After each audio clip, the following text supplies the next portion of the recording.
оқудан бізде 2-4 сыныптар кіріктірілген.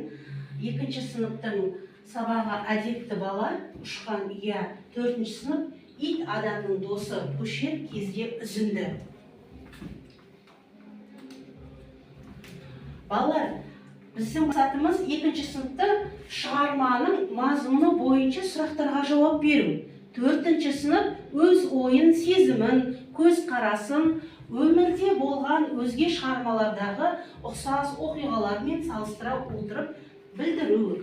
Сөйлеу барысында көрнекіліктер, фотосуреттер қолдану, видеороликтермен жасау. Ал енді келесі, қанекей, балалар, тақтаға шығайықшы. Шарттық шеңберден бастаймыз. Тұра қаламыз, қанекей. Ал қанекей. Қайырлы күн, достарым, қайырлы күн болсын, сәрсенбінің күні сәттілікке толсын. Бірден алған бағамыз кілем-кестік болсын. Жарайсыңдар. Ал отыра қоямыз, қанекей. Отыра қойыңдар.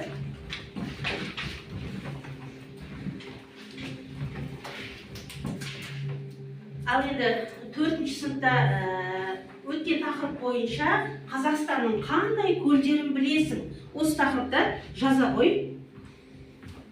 2 сыныпта өткен тақырып бойынша мына суретке назар аударайықшы. Бізде бірінші мына белгілердің мағынасын қалай түсінесің дейді. Ал бірінші суретте, екінші, үшінші суретте не байқап тұрмыз? Суға түсуге болмайды екен, тыйым салынған екен. Ал мына екінші суретте қауіпті аймақ деген белгіні білдіреді екен. Ал енді үшінші суретте Бұл үстелге отыруға болмайды. Жарайсыңдар, бұндай белгілер қоғамдық орындардан байқауға болады екен. Жарайсыңдар. Ал енді балалар, өткен тақырып бойынша өлеңдерден бір шумақ өлеңдерді оқып шығайықшы, қанекей. Бастай қой. Айлин. Кім?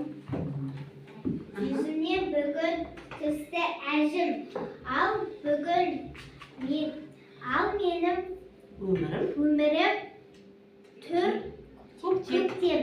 Ал алғашқы менің ұстазым әжемнің өзі бір мектеп. Жарайсың. Алда тоқтаймыз, қанекей. Бағалап жіберейікші кімді?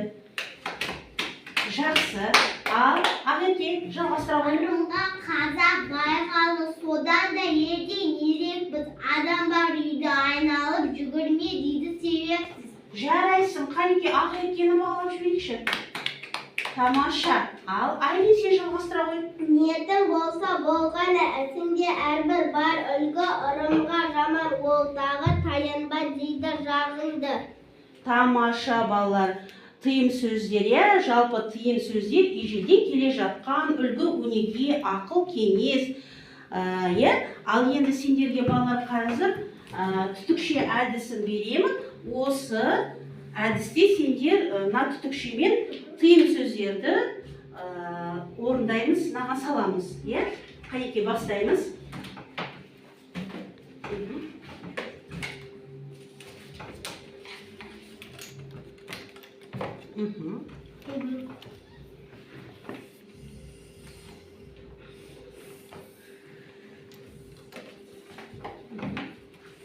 Жарайсың, тамаша. Тамаша, балалар, бәріміз орындап шықтық, Ал жарайсыңдар. Ал енді қандай тыйым сөздерді білеміз? Бір адам бар үйді себепсіз айналма. Тағы да. Иығыңды құшақтама. Тағы да. Жағыңды таянба. Ас туралы жаман сөз айтпа. Тамаша, өте жақсы. Өте жақсы. Жарайсыңдар, балалар. Қандай көлдерін білесің? Қанекей? Балқаш көлі, Алакөл, Зайсан, Теңіз, Сасық көл. Жарайсың. Өткен тақырып бойынша Қанеке, мына өлеңді оқып жіберші. Өтебай Тұрманжанов. Балқаш көлге барайық, балалар-ау балалар, қатар басып бара-бар. Балығы таңдай таутулаған, бақасы қойдай шулаған. Балқаш көлге барайық, балығын ұстап алайық, суына салқын түсейік, көбідей көп үсейік. Күншуаққа жатайық, көп қызыққа батайық, ән салып өлең айтайық, ауылға сөйтіп қайтайық. Жарайсың, өте тамаша, өте жақсы. Енді тақтаға қарашы мына жерде. Қазіргі кездегі өзен көлдердің ластануы туралы әңгімелеп берші.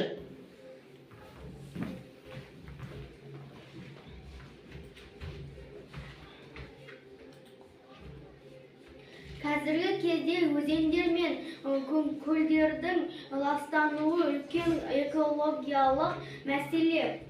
Судың ластануы балықтар мен басқа да су жануарларына зиян келтіреді. Кейбір түрлері жойылып кетуі мүмкін. Сонымен қатар ластанған су адам денсаулығына да қауіпті. Сондықтан табиғатты қорғау үшін суды ластамау, қоқысты дұрыс тастау, өндіріс орындарында тазарту жүйелеріне қолдану өте маңызды. Табиғатты қорғау әр адамның міндеті. Тамаша, өте жақсы. Енді қарашы, экологиялық мәселелер шешілмесе не болуы мүмкін? Не болуы мүмкін? Амандасасың ба? Қалай амандасасыңдар? Сәлеметсіз бе? Тағы да қалай амандасамыз? Үлкен кісі, ер адамдар айтады. Ал енді олай болатын болса, балалар, бүгін бізде Бауыржан Момышұлы ұшқан ұя тақырыбы. Бауыржан Момышұлы Кеңес одағының батыры, жазушы, жауынгер, әскери қолбасшы, халық қаһарманы Бауыржан Момышұлы 1910 жылы 24 желтоқсанда Жамбыл облысы Жуалы ауданында Көлбастау ауылда малшының отбасында дүниеге келген. Әкесінің аты Момыш, анасының аты Разия, әжесінің аты Қыз Тумас екен. Осы кісінің қазір ұшқан ұя мәтінін оқып беремін, тыңдап отырыңдар. Киіз үйдің төрінде бір топ ауыл ақсақалы бап пен қымыз ішіп отыр екен. Әкем дастархан шетінде қымыз құйып отыр, ол мені ымдап қасына шақырды. Аталарыңа сәлем беруді ұмытпа дегенім қайда деп сыбырлады. Мен қатты қызарақтап үйден шыға жөнелдім. Сыртта біраз тұрдым да нық басып үйге қайта кірдім. Ассалаумағалейкум, аталар, деп әр сөзді қадап-қадап айттым. Бұған әрине бәрі күлімсіп жатты. Бәрі де бір ауыздан уағалейкум ассалам десті. Сонан соң әрқайсысы менің маңдайымнан сипап мақтады. Жақсы сөзге мәз болып мен әкемнің тізесіне жайғастым. Ол басымнан сипады. Жарайсың балам. Үйге кіргенде әрқашан үлкендерге сәлем беруді ұмытпа. Әдепті бала сөйтеді деді. Ал енді қараңдаршы бала. Бауыржанның орнында болсаң, сен не істер едің? Сәлем берім. Дұрыс. Міндетті түрде бірінші болып өзіміз амандасатын едік, е? Жарайсыңдар. Ал енді сендер Қанеке осыны оқып шығаршы. Ішімізден оқып шығамыз. Ұшқан ұяны оқимыз Қанеке. Ал енді 4-ші сынып.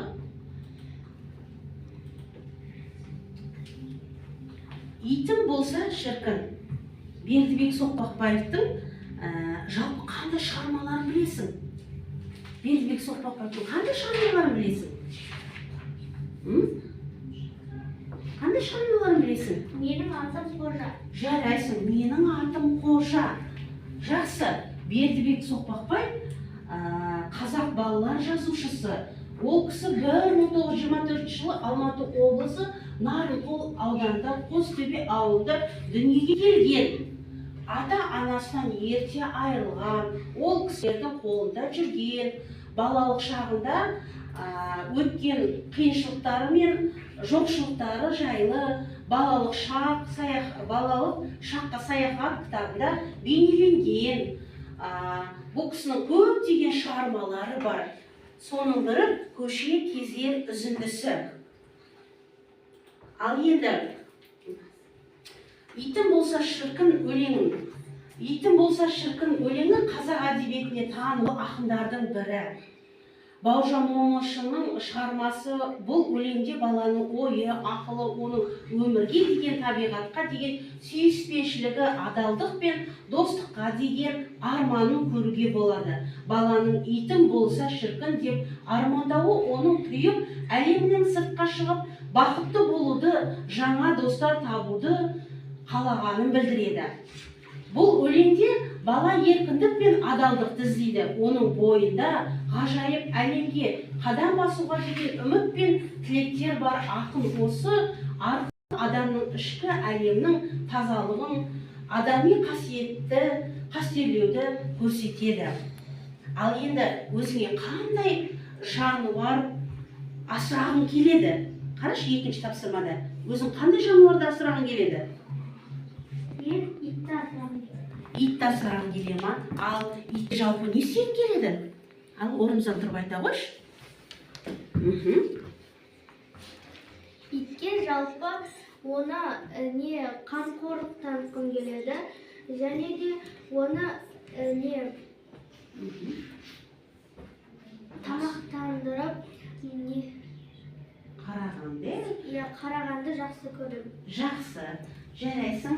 Енді Бердібек Соқпақбаевтың қандай шығармаларын білесің? Менің атым Қожа. Балалық шаққа саяхат. Жақсы, өте тамаша. Енді қараш, көшер кезде үзіндісіне назар аударайық. Қазір мен осыдан бір үзінді оқып берейін. Майлаяқ жедел өсіп седей ит болған, аяқтары сидам үлкен, жарға құлақтары салпиған, жүні тықыр, дене бітімі қазақы төбет иттерден гөрі тазы тұқымына көбірек ұқсас екен. Ал қарай, сен жалғастыра ғой, ары қарай. Майлаяқ байлау көрмей ауланың ішінде еркін шатқылап өскен еркек күшік сырттан біздің қақпаға қарай бөтен адам бөгде мал келе жатса арс-арс етіп алдынан тұра жүгіретін әдеті жоқ. Майлаяқ қабаған емес ба, балалық шолжың мінезді ұстап тек қорқытып үркіткісі келген де одыраңдап айнала шауып өтеді. Кішкене бала шаға болса басынан да секіріп кетеді. Біраз күннен бері Майлаяқ бұрынғы еркін өміріне зар үйді. Жарайды, тоқтай ғой. Енді қазір осы сен ит сөзін топтастырып жіберші, жалпы ит қандай? Жарайды.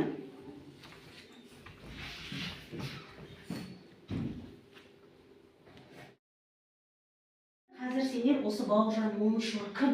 Бұл кісі. Қазір мен сендерге топтастыру беремін. Сендер осыны жазып шығыңдар, аха? Қанеке ал. Орында қоямыз.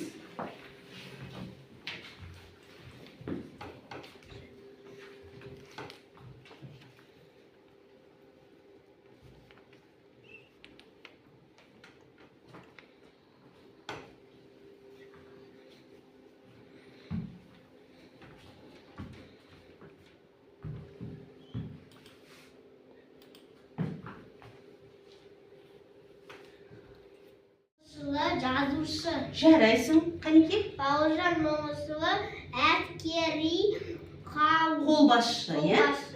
Бауыржан Момышұлы кім? Батыр, жарайсың. Балдарын қойып отырамыз. Жақсы. Ал қанекей балалар, дәптермен жұмыс кезегі келді. Бізге 2-ші сыныптар. Бауыржанның орнында болсаң, сен не істер едің? Бауыржанның орнында болсам, сәлем берер едім. Дұрыс, өте жақсы. Енді Бауыржанның әкесінің айтқан ақыл сөзін тауып көшіріп жазамыз. Ол қандай сөз еді? Ол үйге кіргенде Жарайсың балам. Үйге кіргенде әрқашан аталарыңа сендерге сәлем беруді ұмытпа. Әдепті бала сөйтеді. Жарайсыңдар. Осыны орындаймыз, қанекей жазамыз. Ал енді 4-ші сыныпта кәсіби сөздермен танысып, өз дәптерлеріне тапсырманы орындаймыз. Бұл бізге қарамен жазылған сөздер ғой. Қанекей, оқи қойшы, не деп тұр мына жерде?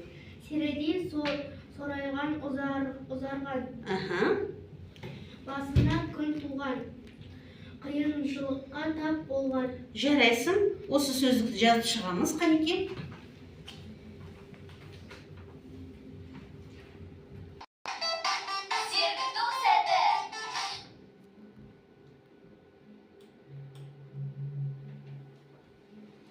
Ал балалар, жазып шаршаған шығарсыңдар, орнымыздан тұрып, сергіту сәтін орындап жіберейікші. Қанекей, сергіту сәті.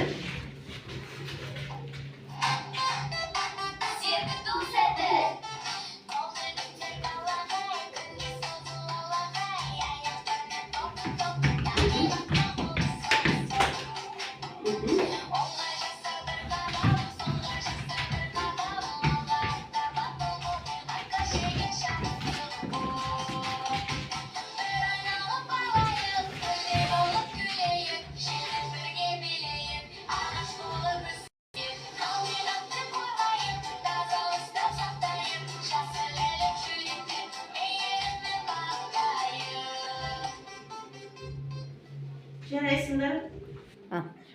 Кәусар, бүгінгі бізде өткен автордың қойын дәптер әдісі арқылы аты жөнін, туған жылын, өскен жері, шығармалар туралы жалпы жаза бер.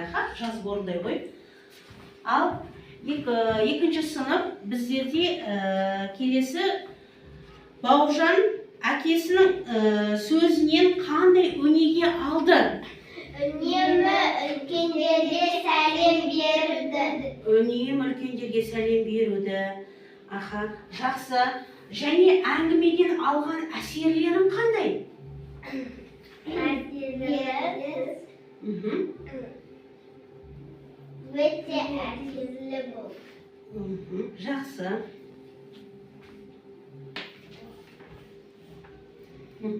Аты жөні Бердібек Соқпақбаев. Туған жылы 1924 жыл. Туған өскен жері Алматы облысы Нарынқол ауданы Қостөбе ауылы. Шығармалар. Менің атым Қожа. Балалар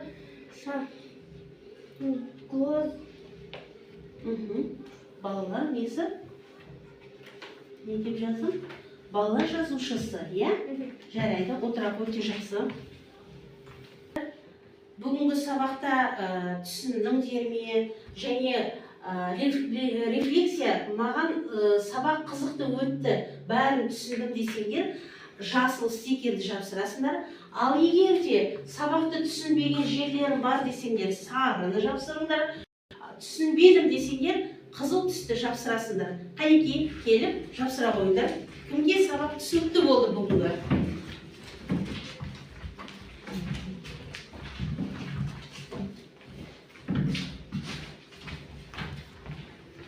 Өте жақсы. Бүгінгі біздің сабағымыз бәрімізге түсінікті болған екен, жарайсыңдар. Тоқтай тұр.